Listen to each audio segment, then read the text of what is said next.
Hello everyone, good morning to all. Dear student, in my previous video, I explained page number 31. Today I will explain page number 32. So let's see in your book page number 32. Let's see how a letter traveled across the cities before it reached our home. आइए देखते हैं कि एक जो पत्र है हमारे घरों में आने से पहले शहरों में किस तरह से ट्रेवल करता है. We write a letter and put it in an envelope. Envelope means होता है लिफाफा. सबसे पहले हम एक लेटर को लिखते हैं और उसके बाद में लिफाफे के अंदर उसको रखते हैं. We then seal the envelope. उसके बाद हम उस लिफाफे को सील करते हैं यानी बंद करते हैं. We write the address of the person on it. उसके बाद में हम ऊपर एनवलप के ऊपर हम उस पर्सन का एड्रेस लिखते हैं जिसको हमें लेटर भेजना हो. We also paste the postage stamp on top of it. और हम एनवलप के ऊपर डाकघर का स्टैम्प भी चिपकाते हैं. We post the letter in the letter box. हम लेटर बॉक्स में लेटर को डालते हैं. The postman collect the letters from the letter box and takes them to the post office. Postman means होता है डाकिया. लेटर बॉक्स से letters को इकट्ठा करता है और उन्हें डाकघर ले जाता है. एट द पोस्ट ऑफिस पर the letters are sorted according to their address. Post office पर जो पत्र होते हैं वो एड्रेस के अकॉर्डिंग अलग अलग किए जाते हैं. Then the letters go to the post offices of different cities.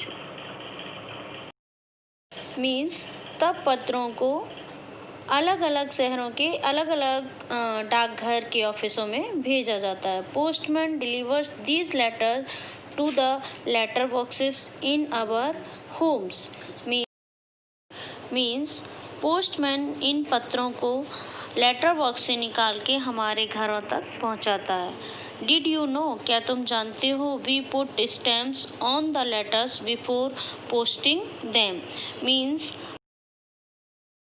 Letter को पोस्ट करने से पहले हम उसमें स्टैम्प यानी मोहर लगाते हैं. The first stamp of independent India had the pictures of the Indian. स्वतंत्र भारत की पहली मोहर पर भारतीय ध्वज की तस्वीर थी. It was mean for letters going to foreign land. यह विदेशी भूमि पर जाने वाले पत्रों के लिए थी. मोहर जो भारतीय ध्वज की मोहर थी, इससे ये पता चलता था कि हमारे जो पत्र हैं वो विदेश के लिए. The second stamp had the Ashoka lion, India's national emblem. It was meant for the letters to be set inside India. जो सेकंड मोहर थी उसमें अशोक का शेर भारत का राष्ट्रीय प्रतीक था, जिससे ये पता चलता था कि यह भारत के अंदर भेजे जाने पत्रों के लिए ये दूसरी मोहर थी. Now we read let's try 4. Think about someone who lives in another.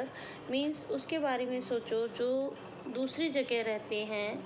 Make a beautiful card for him her. उनके लिए एक सुंदर सा कार्ड बनाइए. Put it in an envelope. उसे एक लिफाफे में रखिए. And right the address on it. और उसके ऊपर एक एड्रेस लिखिए जिसको आप लेटर भेजना चाहते हैं. Now go with someone to the post office. आप किसी के साथ डाकघर जाइए. Buy a stamp. एक मोहर खरीदिए. Paste it. और इस पर चिपकाइए. And see where the letter is dropped. और ये देखिए कि लेटर को कहाँ डाला जाता है. You will be dilated when you receive A reply. जब आपको उसका आंसर मिलेगा, उत्तर मिलेगा, तो आपको बहुत ही खुशी मिलेगी. Now it is enough for today. Thank you. Have a nice day. Bye bye.